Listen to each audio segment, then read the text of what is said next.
Zechariah 14. Behold, the day of the Lord cometh, and thy spoil shall be divided in the midst of thee. For I will gather all nations against Jerusalem to battle, and the city shall be taken, and the houses rifled, and the women ravished, and half of the city shall go forth into captivity, and the residue of the people shall not be cut off from the city. Then shall the Lord go forth, and fight against those nations, as when he fought in the day of battle.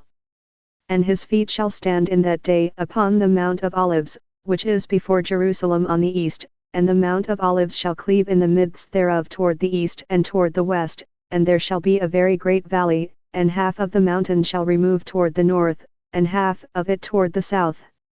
And ye shall flee to the valley of the mountains, for the valley of the mountains shall reach unto Azal, yea, ye shall flee, like as ye fled from before the earthquake in the days of Uzziah king of Judah, and the Lord my God shall come, and all the saints with thee. And it shall come to pass in that day, that the light shall not be clear, nor dark. But it shall be one day which shall be known to the Lord, not day nor night, but it shall come to pass, that at evening time it shall be light. And it shall be in that day, that living waters shall go out from Jerusalem, half of them toward the former sea, and half of them toward the hinder sea, in summer and in winter shall it be.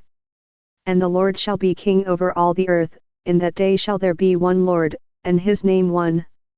All the land shall be turned as a plain from Geba to Rimmon south of Jerusalem, and it shall be lifted up, and inhabited in her place, from Benjamin's gate unto the place of the first gate, unto the corner gate, and from the tower of Hananiel unto the king's winepresses.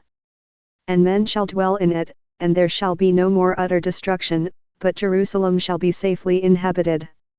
And this shall be the plague wherewith the Lord will smite all the people that have fought against Jerusalem, their flesh shall consume away while they stand upon their feet, and their eyes shall consume away in their holes, and their tongue shall consume away in their mouth. And it shall come to pass in that day, that a great tumult from the Lord shall be among them, and they shall lay hold every one on the hand of his neighbor, and his hand shall rise up against the hand of his neighbor. And Judah also shall fight at Jerusalem, and the wealth of all the heathen round about shall be gathered together, gold, and silver, and apparel, in great abundance. And so shall be the plague of the horse, of the mule, of the camel, and of the ass, and of all the beasts that shall be in these tents, as this plague. And it shall come to pass, that every one that is left of all the nations which came against Jerusalem shall even go up from year to year to worship the King, the Lord of hosts, and to keep the Feast of Tabernacles.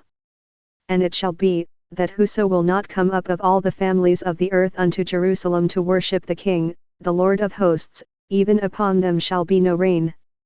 And if the family of Egypt go not up, and come not, that have no rain, there shall be the plague, wherewith the Lord will smite the heathen that come not up to keep the Feast of Tabernacles.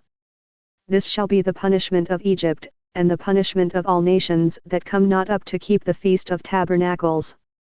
In that day shall there be upon the bells of the horses, holiness unto the Lord, and the pots in the Lord's house shall be like the bowls before the altar. Yea, every pot in Jerusalem and in Judah shall be holiness unto the Lord of hosts, and all they that sacrifice shall come and take of them, and seat therein, and in that day there shall be no more the Canaanite in the house of the Lord of hosts.